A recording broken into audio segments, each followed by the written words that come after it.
Halo, jumpa lagi dengan Pak D. Sastro. Tetap setia di channel YouTube Teman Trading. Assalamualaikum warahmatullahi wabarakatuh. Di sini kita akan mengulas dan menganalisa market karena menjelang nanti ada peristiwa penting yaitu eh, saya ulangi. Assalamualaikum warahmatullahi wabarakatuh. Di sini saya akan mengulas karena nanti ada peristiwa penting. Salah satunya yaitu PCI, di mana PCI adalah salah satu indikator apa itu data yang sangat dipantau oleh Fed untuk acuan mengenai kebijakan suku bunganya ke depan. Tuh.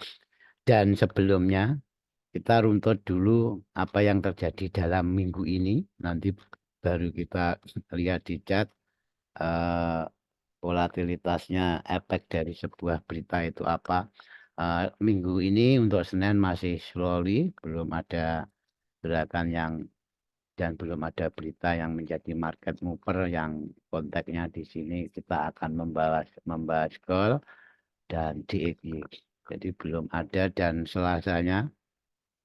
selasanya juga belum begitu ada data yang bisa menjadi market mover dan Selasa malamnya sekitaran jam 9-an kurang jam 8.55 tepatnya eh, salah satu member Fed Kas Hari itu melakukan speak atau membuat pernyataan di mana beliaunya sudah dalam pernyataannya dia mengatakan kesimpulannya mengatakan yang membuat dolar itu hawkish atau bullish ada penguatan dolar di Selasa pasca Kaskari ini speak.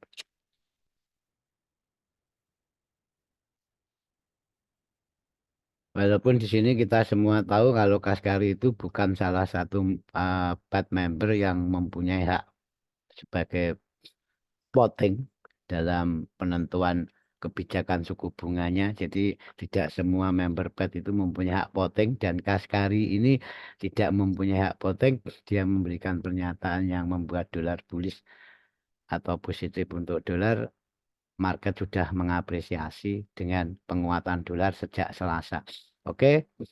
Terus Rabunya juga belum begitu yang khususan dari US, di mana Kamisnya, jadi setelah Kaskari Speak Selasa, Rabu sampai Kamis US Open itu dolar masih menguat dari efek pernyataan beliaunya tadi dan Kamisnya kawan-kawan ya, Kamisnya terbit data GDP growth rate ini lebih fokus di GDP growth rate-nya bukan GDP price index-nya.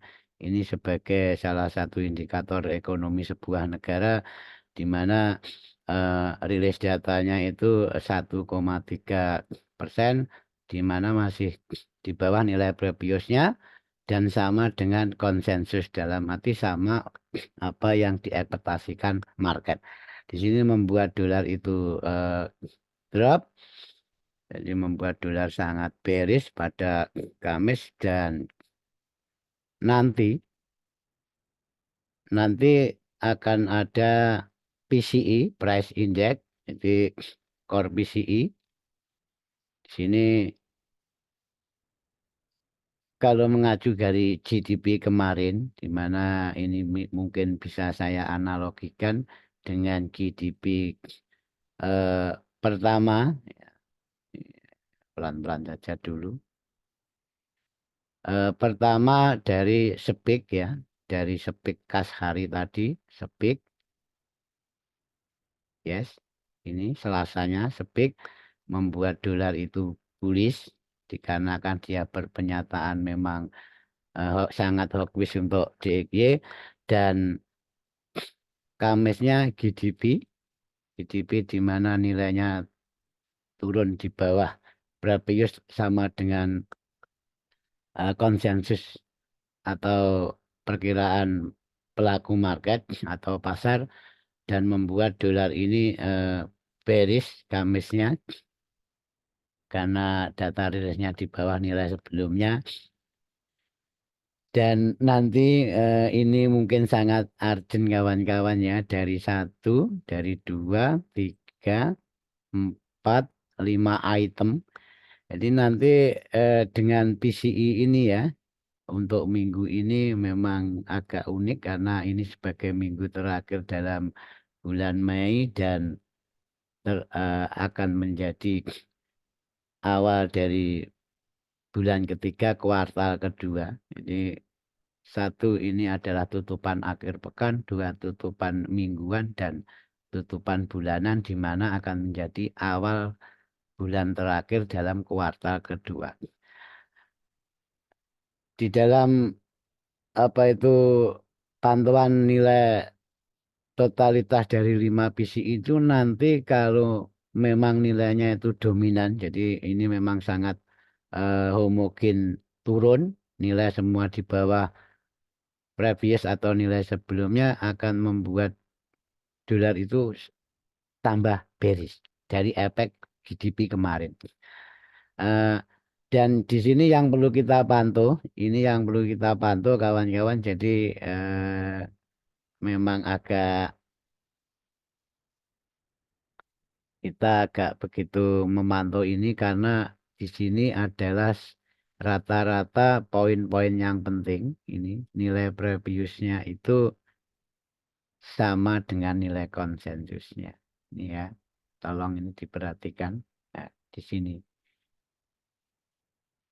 Ya karena data rilis itu selain ada nilai konsensus, ada forecast, dan di mana aktualnya nanti ya tidak sesimpel hanya di bawah atau di atas previous, di mana nanti misalkan ya, ini belum tentu terjadi. Misalkan ada sebuah revisi, ini ingat mohon digaris bawahi. Jadi misalkan memang ada sebuah revisi dengan catatan nilai aktualnya ini sama dengan konsensusnya. Berarti otomatis tidak lebih rendah dari previous kan? Karena nilainya sama. Jadi kalau nilai aktualnya nanti itu sama dengan previousnya, nilai aktual sama dengan previousnya. Kalau data ini memang direvisi, kita lihat revisinya. Jadi kalau data PCI nanti direvisi, kita lihat revisinya. Di saat revisinya down, dolar akan bearish. Di saat revisinya itu up, jadi ada 2 revisi, revisi down dan revisi up. Di saat dolar ini revisi up, dolar akan bullish. Ini yang perlu kita perhatikan. Dan yang umum ya, yang jelas kalau nilai PCI nanti lebih rendah dari nilai previousnya, otomatis karena nilai konsensusnya sama, berarti lebih rendah dari nilai sebelumnya dan lebih rendah dari nilai konsensusnya, itu dolar akan bearish, menambah keberisan dari efek GDP kemarin. Sebaliknya, di saat nilai aktualnya nanti di atas nilai previous, ini kita lepas nggak ngomong revisi.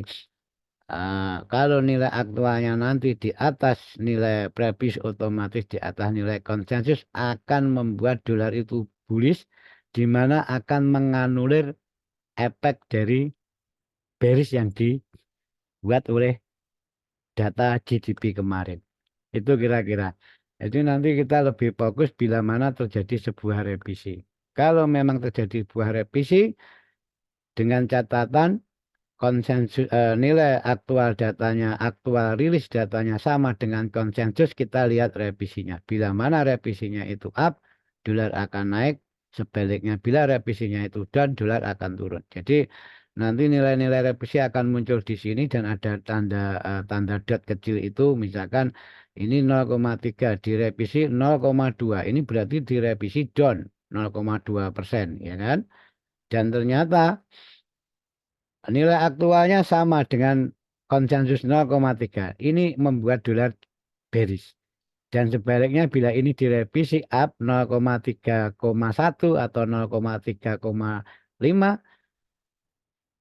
aktualnya sama dengan konsensus, membuat DG itu akan bullish. Itu kira-kira nanti mohon dipahami.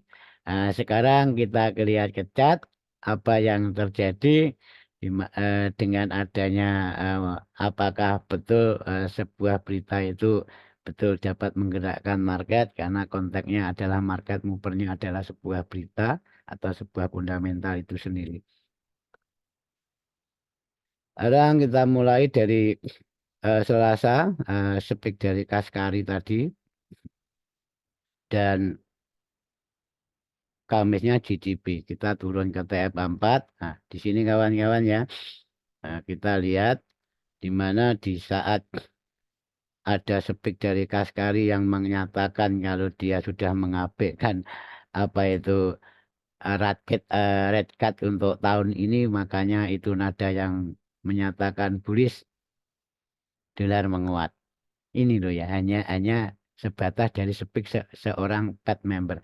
Dan setelah data rilis GDP di mana mengatakan di situ ada penurunan dari nilai sebelumnya, dolar melemah. Oke ya, itu kira-kira ya. Jadi nanti seperti yang saya singgung di depan, kita pakai yang daily saja karena untuk merujuk pada intinya nanti kita di gold.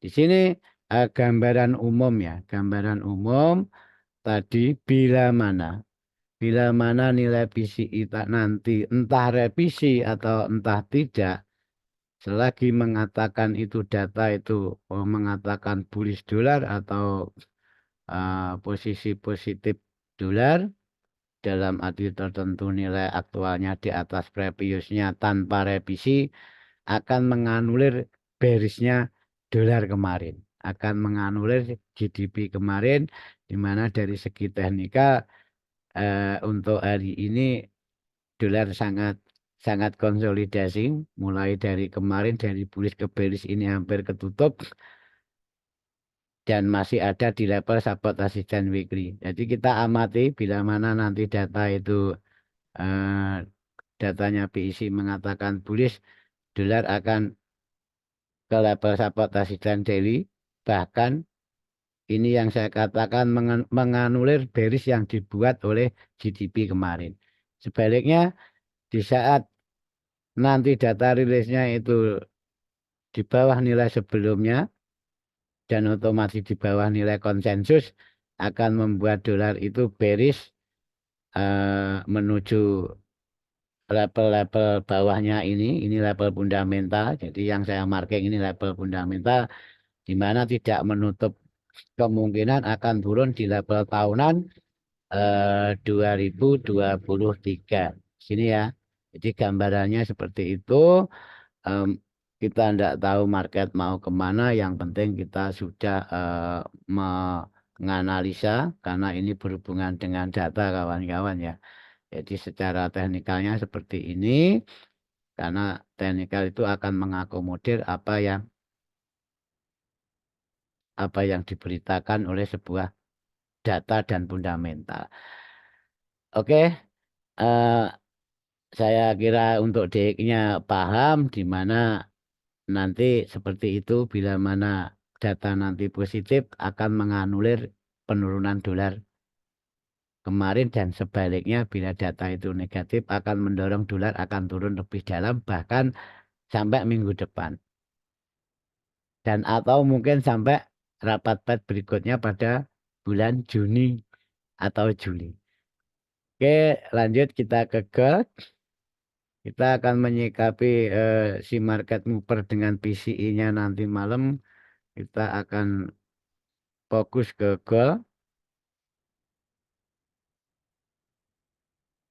Di mana di sini sudah saya langsung ke ya karena ini tutupan market untuk mingguan di mana sebenarnya harga ini masih bullish ya, masih bullish tapi terjadi sebuah apa itu kekuatan bearish dan bullish itu hampir seimbang. Kalau kita lihat dari sini ini ada tekanan dari seller, ini ada tekanan dari seller dan dolar pun apa itu gold itu juga tertekan turun, di mana pada minggu selanjutnya ada tekanan dari buyer dan naik, dan sebaliknya pada minggu kemarin ada tekanan dari seller. Dan sebenarnya kalau di TF share itu sangat clear dilihat kawan-kawan. Jadi apa yang nanti yang akan kita lakukan itu dari segi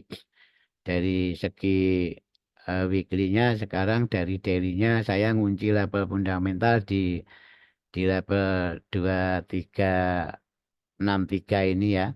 Jadi nanti ini akan menjadi key level, karena harga masih di bawah ini, potensi penurunan bisa ke level fundamental bawahnya 23.20.700. Sebaliknya saat dia naik ke level fundamental atasnya 23.98.380.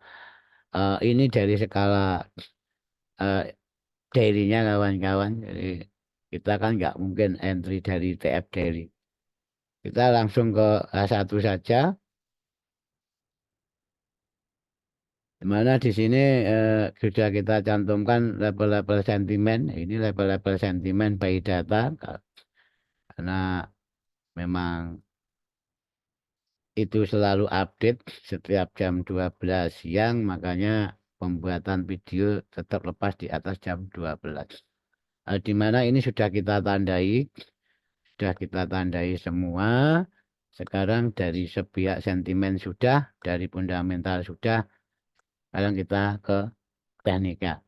Jadi sama seperti DG tadi, semua harga masih konsolidasi di level-level key levelnya atau level support resistance mayornya. Di sini kebetulan ada di eh, level 2340 sampai 2345, di mana itu sebaris juga dengan pivot harian untuk hari ini tanggal 30 Mei.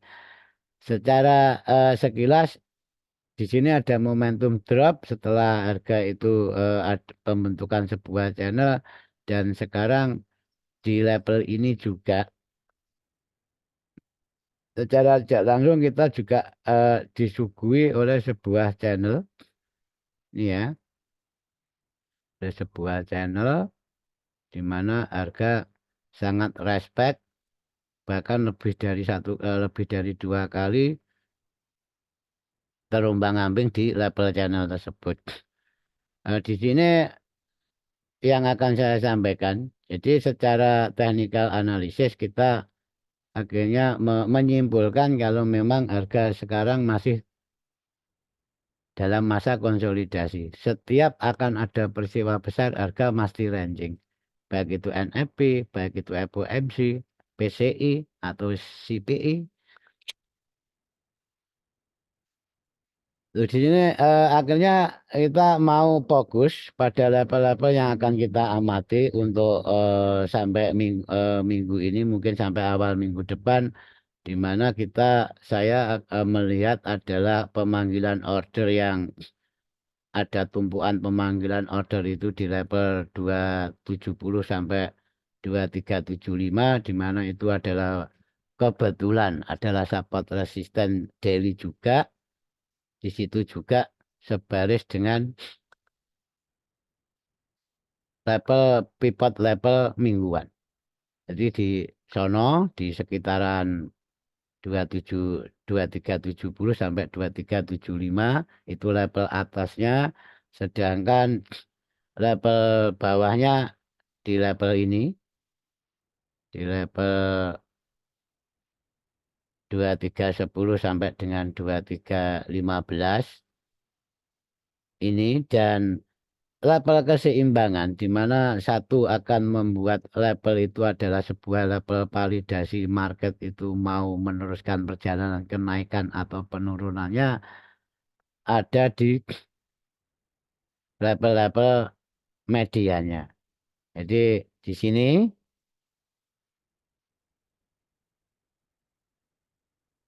di sekitaran ini ya, nanti untuk aplikasi entry-nya saya jelaskan dengan panah atau arrow.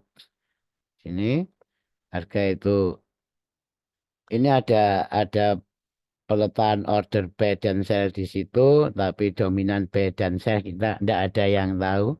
Kita hanya memitigasi ada order saja di situ.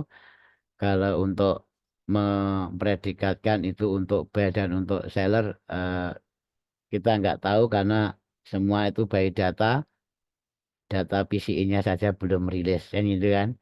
Oke, ini lanjut kita fokuskan ke level-level yang dalam pengamatan kita malam ini. Oke, sini kita dapat kejelasan level atas, level bawah. Level atas 2370 sampai 2375, level bawahnya 2310 sampai 2315. Jadi untuk level target, target untuk penurunan. Jadi di sini untuk target penurunan nanti kita amati level psikologinya goal ini atau round number 2300. Untuk konfirmasi sebuah entry, jadi nanti kita tunggu berita rilis. Kita tunggu berita rilis, entah rilis aktualnya itu positif dolar atau negatif dolar, seperti yang saya jelaskan di depan. Kalau dolar positif, goal potensi turun, sebaliknya kalau dolar negatif, goal posisi naik. Kan gitu. Eh, kita tetap pantau 2340 sampai 2345. Jadi di sini kita mempunyai apa itu pendukung sebuah channel, di mana kalau harga itu menembus channel dan break atau close minimal itu H1 atau H4 di atas 2345, kita akan tunggu retrace di level tersebut atau di level channel. Kita akan buy dengan target di level keseimbangan atas. Jadi di level keseimbangan atas ini ya, mungkin ini tak ganti yang nggak putus-putus ya. Oke, ini ya di sono. Dan selanjutnya di saat harga sampai di level keseimbangan atas, di mana ini ada tarik menarik antara seller dan buyer, di mana ini menjadi level penting yang sudah di take harga. Bahkan ini 2360, 2365 itu potensi akan terjadi sebuah rejeksi. Maka kalau memang nanti beritanya negatif untuk dolar setelah sampai level keseimbangan, monggo silakan. Kalau yang mau ambil koreksi nggak apa-apa. Tapi kalau yang mempunyai buy di sini mungkin parsial atau menunggu re-entry di level 2350, 2355 atau level resisten harian ini ya. Di sini dengan target di level paling atas, di mana di situ adalah pivot mingguan kita untuk goal minggu ini 2370, 2375. Jadi B di sini tunggu break retrace, kita ambil B lepas sampai 2360, 2365. Setelah itu mungkin parsial sebagian biar market turun. Yang saya juga boleh market turun kita re-entry base sampai ke target mingguannya. Oke ya, di sini eh, selanjutnya tetap ke base-base level yang diciptakan oleh channel ini. Ya mungkin ini bisa dikatakan bullish plekpenan dan apa yang penting karena kita berbasis data, kita tunggu datanya dulu. Dan di sini kita, karena ini juga level keseimbangan bawah, di mana kita akan mencari full sebuah konfirmasi, pastikan konfirmasi, pastikan harga tidak broken dari level 2325, 2330, masih toleransi di dalam sebuah channel, kita tunggu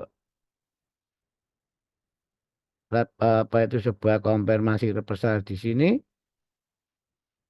baik double bottom atau pola-pola reversal, kita back. Sini target pertamanya, target keduanya sama. Oke ya. di level keseimbangan atas. Di situ dan sebaliknya di saat nanti data itu rilisnya itu positif untuk dolar. Kalau dolar positif seperti yang saya katakan di depan akan menganulir efek dari GDP kemarin. Maka di sini juga kita pantau channel ini dan kita pantau channel, level keseimbangan bawah 2325 sampai 2330, di mana di sini juga ada support resisten harian. Kita tunggu. Jadi kalau memang mau konfirmasi itu seperti ini kawan-kawan, karena saya yakin kalau anak-anak PA lebih pinter B di sini daripada saya. Kita tunggu dulu, kita pastikan dulu harga break membuat lower low di bawah ini atau take level fundamental bawah ini. Kita tunggu koreksinya, koreksi di support resisten juga dan koreksi di level 2325, 2330 kita ambil sell dengan target level bawahnya. Ini ya kira-kira kawan-kawan ya. Itu dan di saat harga nanti sudah lepas di bawah level fundamental bawah ini, makanya di sini angin B-nya itu tipis dan skenario seperti ini terjadi di bawah itu. Di saat punya sell di situ, nanti ada potensi koreksi, baik koreksi di level fundamental ini, bisa koreksi kembali ke sana, kita hold sell sampai level bawah. Oke, itu kira-kira ya. Jadi di level-level seperti ini memang kita potensi terjadi sebuah koreksi itu sangat market napas sejenak. Di situ kalau memang kita sudah berpegang baik data, di saat data itu akan membuat dolar itu up dan gold turun, kita sudah nggak usah mikir B di sini. Sebaliknya di saat sebaliknya dolar itu turun dan membuat gold up, kita nggak usah terlalu greedy mikir sell. Lebih baik tunggu dulu sell boleh tapi skala rejeksi target level to level seperti yang Pak digambarkan. Di sini adalah level-level sentimen yang update tadi tanggal 31 jam 12 siang. Ya udah itu dari Pak D. Semoga bermanfaat. Jumpa lagi di video selanjutnya. Salam untuk keluarga. Wassalamualaikum warahmatullahi wabarakatuh.